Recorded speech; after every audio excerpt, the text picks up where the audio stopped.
With that, I'll pass it over to our first installer. Please welcome Joe Wood from New England Ductless, who will be installing air source heat pumps through this program. Thank you, Jeremy. My name is Joseph Wood. I'm the owner of New England Ductless, and we're glad to be part of this program here. So thank you for having us. I think, Jeremy, you'll be moving the slides forward. Is that right? Yep. Is that correct? Great. If you could head on to the next one. As far as a business and what we believe in, we believe that the technologies represented as part of this program are the future of heating and cooling. And you can start to see that more and more with natural gas being phased out and things like that. And air source heat pumps, which we represent, were once just a opportunity only for a bonus room or only for a space that couldn't be comfortable in another manner. And they've now become something far different. Even our name is probably a little outdated with ductless because there's a lot of ducted components that are used, and we're heating and cooling homes in ways that I think people were not expecting originally when this technology came to bear. As a business, we practice the golden rule. We always make sure we're going to treat you the way we want to be treated. I think you'll find that everyone on our staff is nice and easy to work with, and we're here to provide a great installation at a great price. Through that is exceptional workmanship, our values, being part of communities, giving back to communities. Those are all what drive us as a company.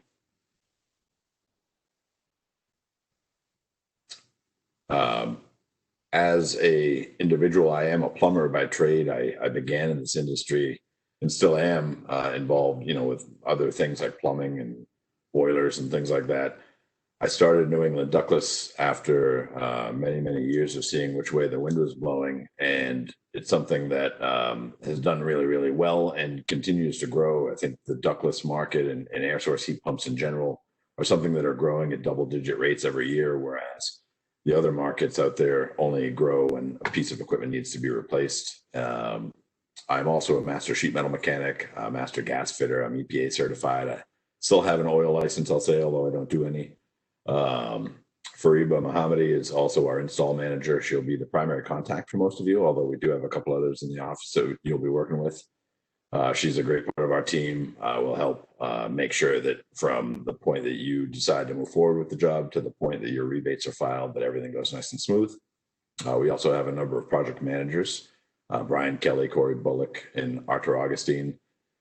They are the ones who will conduct site visits. Sometimes I'll be alongside them as well, but they will basically survey your home, determine what it is that you need and want, and provide you with options to get that done.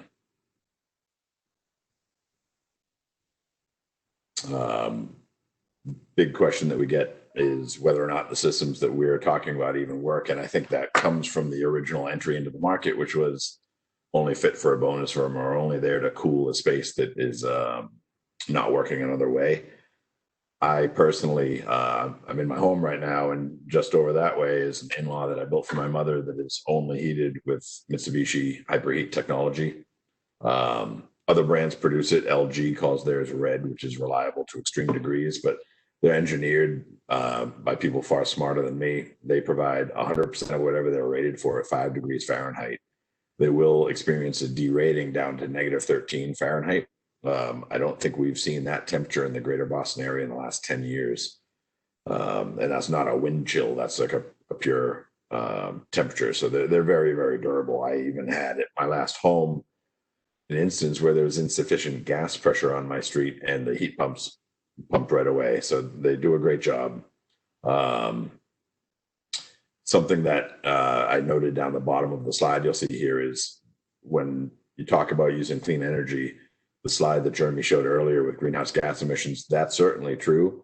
But I think what also is happening is our grid is becoming cleaner. And I think a lot of people think, how can electricity be clean if it's using natural gas or using coal or something like that? But I think the grid is moving away from that. So this is a source, because natural gas, when burned, can never be, put back or anything like that. But electricity can actually be stored and things like that. So it works really nice if you're working with solar.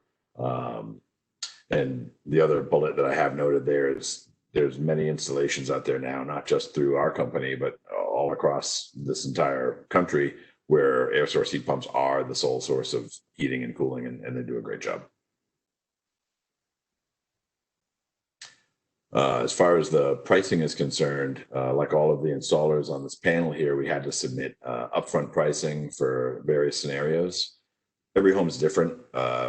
Having worked in Melrose for many years, I know that there are going to be homes that are more challenging than others. I think one of the photos we have in a couple more slides is of a home in Melrose. And there's always something different, but what we want to offer to you is that you'll always have a firm price before the job starts. If we arrive at your home and we say, hey, here's the 3-zone price, but you have these other adders, maybe a panel needs to be changed around, you'll always have a firm price before your job's done, and your job is going to be individual to you. The pricing that you'll find through the HeatSmart Melrose is basic, short line runs and very simple things like that. And other things called adders will be, part of some of your jobs. But again, we'll always line item those out for you. This is an example of a job that we did in Weymouth. I don't know which way, but I'll say on my left, you can see the living room. This home here, you can notice those 2 small square windows. You couldn't put a window unit through if you wanted to. And then if you look, on the right, you'll notice all the windows are the crank type casement windows. This home's great home, right on the water, but unbearably warm in the summertime. And there's no real way to take care of this. They even have the boiler raised up because the basement will naturally flood during, storm surges and things like that. We changed their system over to a Mitsubishi Hyperheat. It is, and this is a nice open concept space. It was a really simple install. And the image on the right, if you look up between the 2 windows on the 2nd story, that's an example of what slim duct looks like. That's what we call the conduit we run the lines inside of. We actually came underneath that porch and up through it. It was a really clean install, and the customer is very happy to this day. I think we have on the next slide here, you'll see that there's an example of the pricing. So this job had a couple of changes. There was piping in the prior image. The outdoor unit called the condenser was on the back side of the home.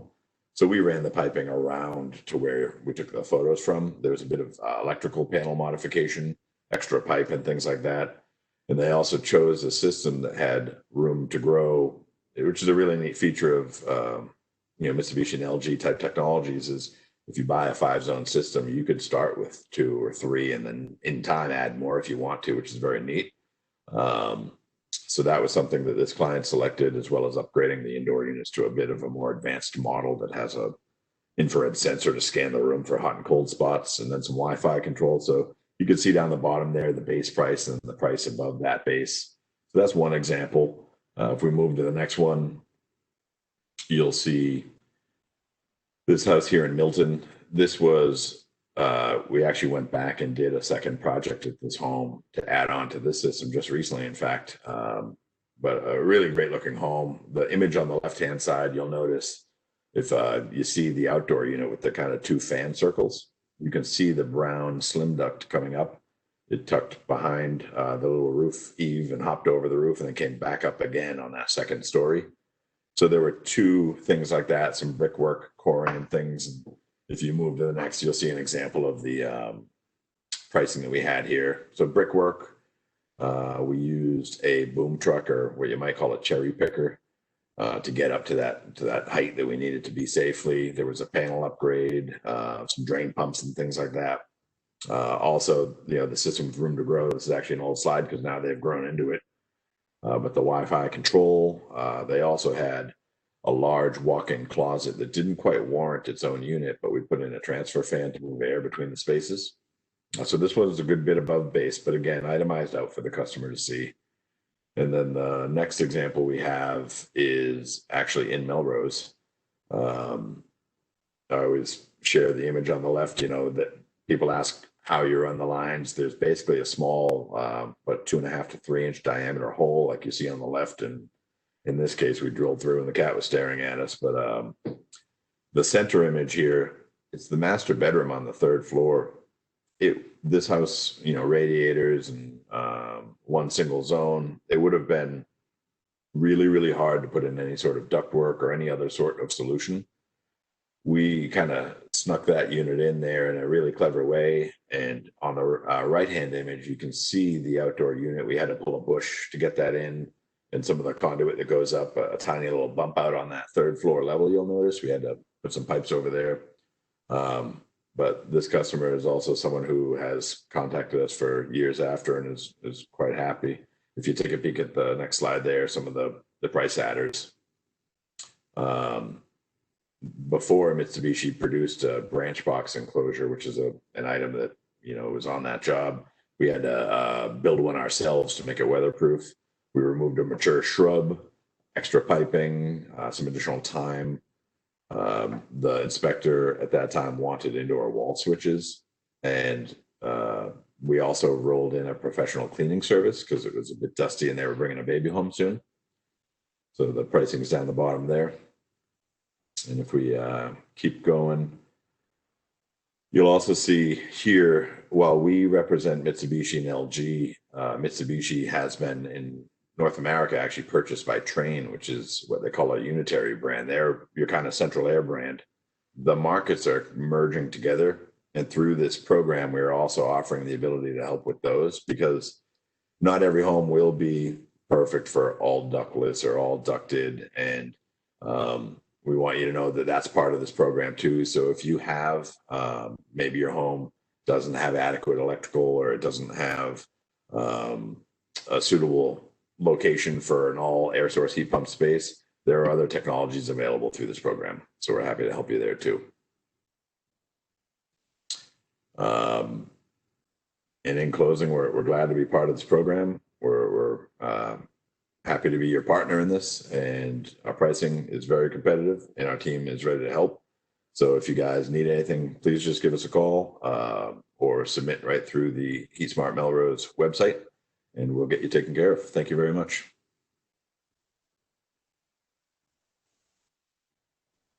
Thanks, Joe. So before we move on, there are a couple of questions from the chat that I'll ask you. So one was about the dB level of external units for ductless. So I assume Yes. The sound levels. So the sound levels of air source heat pump units are, generally speaking, considered to be very, very quiet. I have them at my home. I had them in my last home, and we put in a lot of them. So on the decibel scale, you often find kind of funny readings, like a whisper in a library at 6 feet or leaves rustling at 12 feet.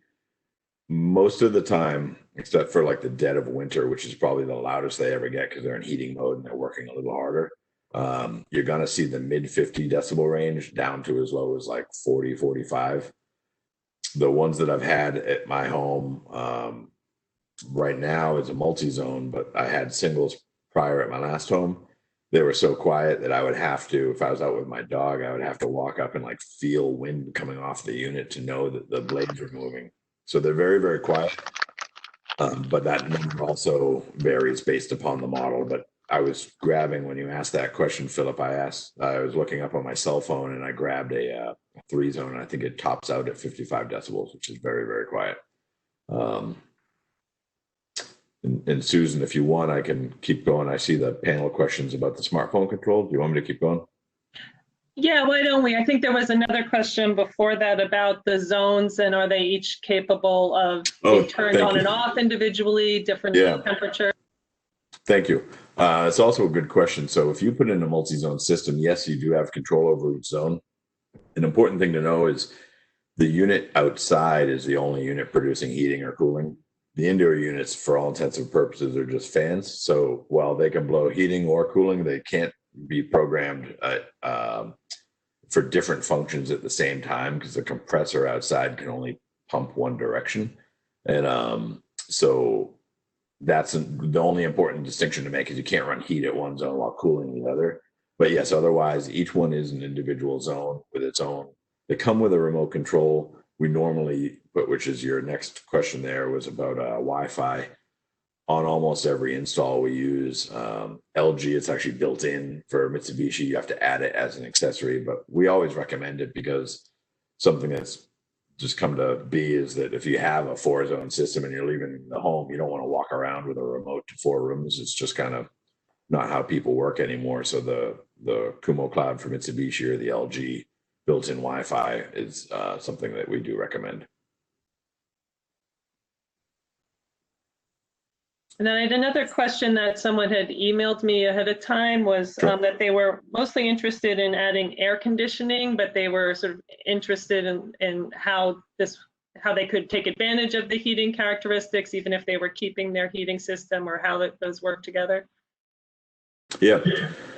So in the earlier slides, they use a term called COP, which I know that John and Larry both work with a lot. It's basically how much energy or how much heat did you get out of the energy you used. And even for people who think they only want cooling, they should use the heating, especially in the shoulder months, because even if you have a whiz-bang 95, 98% efficient gas furnace, you can rival the efficiency with this technology, especially in the shoulder months and over the course of a season.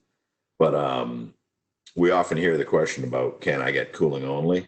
The market moved so fast that cooling only units are almost exclusively reserved for server rooms and places like that where people use cooling all year long. I think it's just something in the manufacturing that it became simpler for them to condense the product line. Almost any brand that you would buy, from Mitsubishi to Fujitsu to LG to Daikin and all the others out there, they're almost always heat pumps. Not all of them are what you call cold climate heat pumps, which are the ones that work at full boat down to 5 degrees Fahrenheit or down to -13. Only really off brands make cooling only product, and we're doing a commercial ice cream shop cooling only, but it's a different application. Residentially speaking, it's not a very common use anymore. So for people that ask for that, I say, you're getting the heat and you should use it, because oftentimes you'll find, especially if you already have another system there, that you might use this to do the main room you're in all the time anyway, and not turn on the rest of the home until it gets really chilly.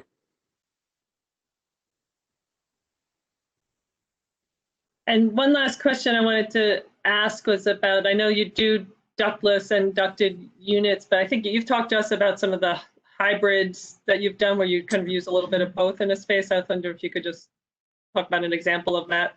That would be appropriate. Yeah.